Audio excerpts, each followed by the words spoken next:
Hello. Welcome back. Today, we are going to start reading Chapter 7 of my book, Sparrowmancer. You can get this book on Amazon, and it has 2 sequels that are also on Amazon. And I will put the link in the description. Chapter 7. There was a story from the gone world. 3 men went to fish for stars on a sea of dew. When they returned, their friends were sure their journey had been a dream. Before the collapse, the world that would be gone had dimly remembered magic from its infancy. Many of its stories and songs contained heartbroken reflections of that memory. How grim to dream with no knowledge of magic. How dark the oniric landscape must have been. The mountains shimmered at the edge of the burn. The air was as warm as fever breath. Sparrow lit a fire against the gate of sleep, and its flame was blue like a little sky. There were even white clouds in it. Sparrow thought of Apple. A chook stared at the flame as long as she could, trying to see the world inside it. Sparrow gathered components for the spell and put them in the fire. It took him the rest of the day, and he couldn't find all of them. The wasteland was unforgiving, but he found enough. His performance was what really mattered. Last time Sparrow had tried to cast a dream spell, he'd failed. The psychic shock had almost killed him. He couldn't think about that now. Doubt would foul the working.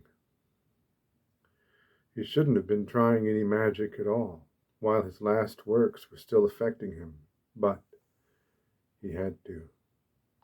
The harrowing could possess him. If he allowed it to paralyze him, he would become it. All his mind and his personhood would run away like a shadow before dawn. He'd seen it before. He tried to put the danger out of his mind, and he said nothing of it to Machuk. She deserved to believe in him. When Sparrow was ready to work the spell, he sat down with Machuk and looked into the sky-like fire.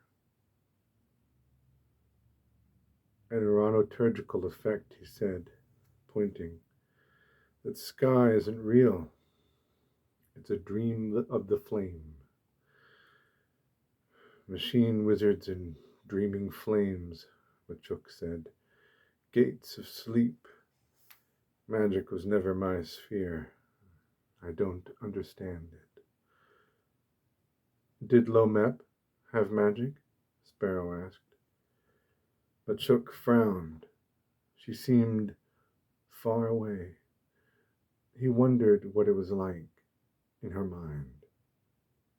A little, probably, she said. I never saw him use any. I'd never met him before we were taken. Sparrow laid out his rubber blanket. Where was he from? Koch, Machuk said. Her distraction made Sparrow a little uneasy. He wondered if she might be especially susceptible to the malicious magic on the wastes. Lomep certainly had been. She lay down on his rubber blanket and looked up at him. Her face was like a child's. She was afraid. He didn't need to consult his gesture database to see that. If I do this alone, he explains, I will have to leave you here while I find the spellcaster on the other side of the gate. Would you be okay with that? You don't have to come into the dream. I want to see the dream, Machuk said. What's going to happen?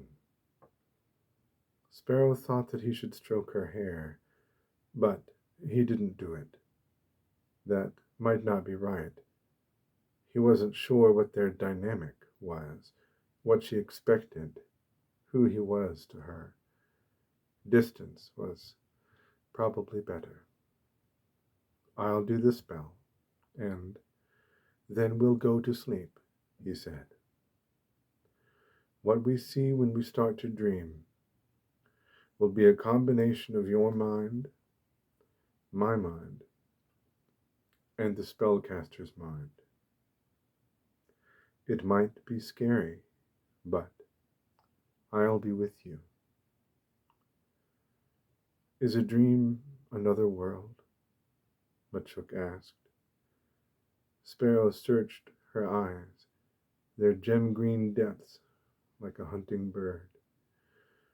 He saw her there at the bottom of them, curled in fear. She was revealed in that long moment. We all have worlds in us, he said. You needn't fear them. The night was bright with stars. Sparrow began the rite while Machuk waited for sleep in the starlight. The blue fire danced strange shapes across her rubicund face, shadows that moved independent of the flame. Sparrow said the incantation, cast the 3 cantrips, and drew the 3 circles. He worked from memory, and his memory was inextricably bound to memories of Ren, so he saw Ren as he worked. He saw her in Machuk, though they were nothing alike. He heard her teaching him, remembering her florid handwriting, tried to forget how she had ended. Working this spell while under the effects of the harrowing was like walking on his toes along a precipice. He couldn't balance for long. He tried instead to incorporate his fear and anxiety into the working in some positive way. Magical depression was alive, a sentient predator. It acted on its own, trying to stop him from conducting his life.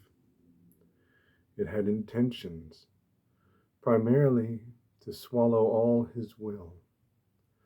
Unlike natural depression, it would lift on its own. It would circle away in time, but it always left a part of itself behind. Sparrow was so well acquainted with it now that he wasn't sure who he was without it. He had almost forgotten how to hate what it did to him, but then he'd always let it dissipate before incanting again. Now, casting under its influence, he remembered how utterly vile the harrowing was. As he walked around the fire, saying the next incantation in the ritual cycle, his hatred awoke anew. He despised how the harrowing hunted him, how it bit and clawed, how his motivation bled into it. He tried to make his hate useful as he moved on with what he had to do. The idea was easy. The practice was a Herculean struggle. When the ritual was finished, Sparrow lay down and held Machuk's hand. He wouldn't know how well he had fought until the dream was over. He closed his eyes and waited. Sick sleep stole over him, a cousining thing, starving. Machuk was already caught in it. It brought a dream with it, and Sparrow met Machuk inside. They stood in soft light, hand in hand, surrounded by darkness. Both wore identical red robes. "It's really happening," Machuk said, looking up at him. "We build the bones of this place with our minds," Sparrow said, "but the spellcaster drapes their own skin over it. We have some control here, but this isn't our illusion. This is a trap. Hold my hand and don't let go, and we'll get through it." Machuk squeezed Sparrow's hand. All sensation felt far away. They walked, and a path of white thread appeared before them. It was slightly sticky, and they couldn't move quickly. More threads appeared around them in an arch, spiders' webs. There were shapes wriggling in it. Apple, Rima, Lomep. They watched with pained expressions as Sparrow and Machuk passed them. Then the webs expanded. They became everything. The darkness and the light were made of spiders' silk. Machuk yelped and let go of Sparrow's hand. Sparrow grabbed her arm and pulled her to his side. "It's not exactly real," he said. "You're made of webs," Machuk said. Her voice quavered. Sparrow saw it. He looked at himself, and he was all forking threads. "Make me what you want me to be," Sparrow said. Machuk began to relax. Sparrow became himself again. "You can do this. See? It's okay. Don't let go, no matter what." They continued. The webs tugged at their red robes. A memory appeared, and the webs caught it. In it, a Naveb man told a story about the Gone people. They were sinful, wasteful. Their evil invited destruction, and their evil was mechanical. Machines made evil, or they worsened it exponentially. They were to be refused, reviled. Sparrow felt exhilarating anger. It was Machuk's memory, and he experienced it as she did. He felt how much she had loved having a clear and constant enemy. There was more gone in the world than there would ever be people to eradicate it. This meant that hate could continue forever. It was a perfect system. Sparrow let the memory hit him and transform. It became a web that held his arm. He tugged until it broke. "That was my father," Machuk said. She was crying now. A machine killed him. One of the big walking ones. "Platforms," Sparrow said. "I have fought them, and I'm still here." "You're a machine," Machuk sobbed. "I'm more than that." Another memory appeared. This one was huge. Before the webs could ensnare it, it became them. It wrapped itself around Sparrow and Machuk. In it, Sparrow saw Wren. She had eyes like a burning sky. Her face changed, and she was Apple with her missing teeth. Behind her, green lands fell to ash. Gone cities rose from the ground to become gnashing mouths. Sparrow's gait faltered, and Machuk stumbled to her knees. Pain and loss washed out of Sparrow's memory, more terrible than they had really been. and Machuk became entangled in the webs beneath her. "You've seen so much terror," she cried, as Sparrow tried to pull her free. "Machines are cursed. Tragedy follows them. Machines are doomed." "There is no doom, Machuk." Sparrow willed a knife into his hand. No sooner had he cut the webs trapping Machuk than the knife became a knot of spiders. They crawled up his arm, but he ignored them. He pulled Machuk up, free of the grasping webs, and continued marching forward. Machuk strained to keep up with him. He was practically dragging her. "Wait," she sobbed. "I'm sorry, but we can't wait," he said. Machuk caught up to him. She had a knife in her own hand now. Sparrow smiled down at her. The spiders on him were gone. Her will was winning.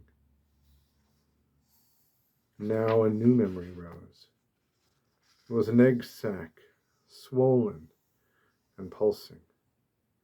An enormous spider perched atop it, black legs banded brown, bristling with auburn hairs. Its eyes glittered above its twitching pedipalps. It bit the egg sac, and a million bright spiderlings spilled out.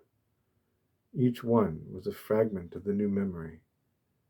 They swarmed over Sparrow and tore Machuk away. He heard her scream, but he didn't see her disappear. Before he could reach for her again, he was somewhere else entirely. It was a gray gloaming. Cold mist clung to the streets, stretching into the distance. Sparrow stood in an intersection, looking at a gas station. He knew where he was. This was the little gone town in which he'd stopped to look for fuel. It was different, though. The hospital and the little cul-de-sac of identical houses were in the wrong places. The bridge over the black water was down. The spellcaster had brought him here. Why? He advanced into the mist to find out. Sparrow's footsteps were loud. Shapes moved in the mist. The silhouettes of a girl and her parents talking quietly. They heard Sparrow and stopped, listening. They were afraid of him, and they vanished when he tried to approach them. Sparrow called for Machuk, and his voice barely carried. He went into the gas station. The auto door was online, and it opened for him. Inside, the tile looked new. The missing register was on the counter where it was supposed to be. The time-lost memory wasn't his alone. It was the spellcaster's, too. Something had followed him when he'd passed through this town in the waking world. A ghost? He had dealt with ghosts all his life. He knew the tortured way they remembered things. He tried to separate his memory from the spellcaster's. Maybe that would force the spellcaster to show him what they truly remembered. When he finally succeeded, the gas station changed. The tile rotted. Blood appeared on the floor. A voice came from the stockroom, a little girl sobbing. It was the girl he'd seen in the mist. Sparrow was sure. The one who'd fled from him. He had to go to her. She was hurt, but he hesitated. The harrowing oppressed him, dispirited him. There had been a corpse in the stockroom before. He didn't want to see what was back there now, but he had to look. He had to help if he could. It required a monumental act of will to take a single step in that direction. Every step afterward required even more. When he finally reached the room where the girl was crying, he felt as thin as the mist outside. The girl was balled up in the back corner of the room. She was wearing a flowered dress and a cloche hat. She looked up at Sparrow as he came near her, and he could tell by her face that she was Machuk as a child. "This is the spellcaster's mind, Machuk," he said, extending his hand to her. "Come back to the room with the webs. We have to get through it. We're almost through. The world is going to drown in blood," said the young Machuk. Her voice is someone else's, the spellcaster wearing her memory. "And I'm going to be alone." Webs snaked from the ceiling. They encircled Sparrow's torso and tried to pull him up. Sparrow didn't need to look to know that the spider was waiting above him. "You witnessed the collapse, didn't you?" Sparrow said. "You've been trapped, and you want to move on. Let me help you." "You're not from this world," said the girl who wasn't Machuk. "You don't deserve to be alive. Everyone is supposed to be dead." A dark stain spread across the girl's flowered dress. Blood. The girl's face became the face of the spider. Her body jerked as the spider's legs burst through her.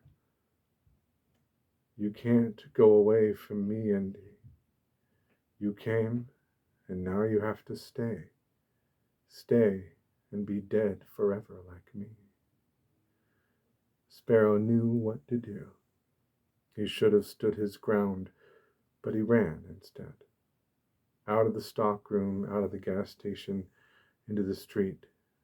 He didn't have it in him to face the ghost. What he had in him instead was screaming red fear. The street was not the street. It was a child's bedroom. There were toys on the shelves, drawings tacked to the wall. The bedspread had flowers on it. Out the second floor window, Sparrow saw the sky on fire. It was an orbital bombardment. The sky burned, the ground split, and the neighborhood was going to be swallowed. First, it would be overrun. Sparrow saw more shapes in the mist, but they weren't people this time. They were crayon drawings of people with bloody wounds. They dripped scarlet wax as they slouched toward the house. Was this the collapse as the little girl had seen it? Sparrow looked away from the window. He wiped tears from his eyes. His mind was full of someone else's pain. Then something started banging down the stairs. The ghost was calling him again. It was in the basement making a racket. He couldn't go to it. That was what it wanted. He could only win if he made it come to him. So he lay down on the little girl's bed. The banging continued. When it didn't come, it became louder. A voice emerged in it, a girl moaning. The pained moans became obscene as the violent clamor started coming up the stairs. The drawings on the wall became terrible to look at. Sparrow waited for the ghost to enter the room, listened to it banging in the den, in the first floor stairwell, in the hall outside. He felt smashed against the bed. The waiting was so heavy. The air was so terrible. Something was consuming the world outside. Then the door of the little girl's room swung outward, popped its hinges, and flew down the stairwell. The girl entered, her flowered dress now sunny yellow. Bobby socks bloomed from her Mary Janes. Her eyes and lips were glued shut. I would have made a pretty dead girl, she said. Her voice came from the walls. The room was her mouth and her mind. The house was she. You have to stay here, Andy. Nobody buried me. Sparrow continued to lie on the bed. The girl crossed the room and looked down at him. One eyelid popped open, revealing a harlequin green eye with a dilated pupil. He noticed that the girl was wearing blue Naveb jewelry. She knew what she needed. She'd articulated it, laid it out plainly, even if she hadn't understood the principle behind it. She needed a rite of disseverance. I'll stay with you, Sparrow said. Will you be my daddy? The girl asked, pedipalps growing out of her mouth. I don't want to be him, Sparrow replied. He was bad, wasn't he? I can't tell you, said the girl. It's a secret. The spider crawled out of her, an imago. It shed her and left her crumpled. Sparrow spoke the incantation, repeated it, spoke it backwards. He shouted it, but it wouldn't work in this nightmare world. The spider lay upon him, pinning him to the bed. The drawn people outside had reached the front door and were bashing it in. Then Sparrow was back in the web with Machuk. She was sobbing, and he was holding her in his arms. He went forward, pulling his legs higher as the web stuck to his bare feet. It's a sick spirit from the collapse, he said, looking down at her wan face. She died and was trapped in her body like all the gone people. But her soul had been damaged long before the end. She went insane and never dissipated. I have to dissever her from her flesh so she can leave the physical plane. The spider watched Sparrow leave the web. He stepped into the waking world with the barrier mountains behind him. The mountains disappeared, and Sparrow turned to see the southern end of the burn. He laid Machuk down and did a cantrip for waking. When she opened her eyes, he was looking down at her. I have to release that trapped spirit, he told her. She tried to stand, and he helped her up. She was weak and wobbly, and she leaned against him for support. He felt close to collapse as well, but he had to stay up for her.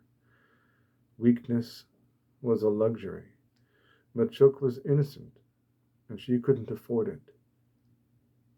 But he could. He had to atone.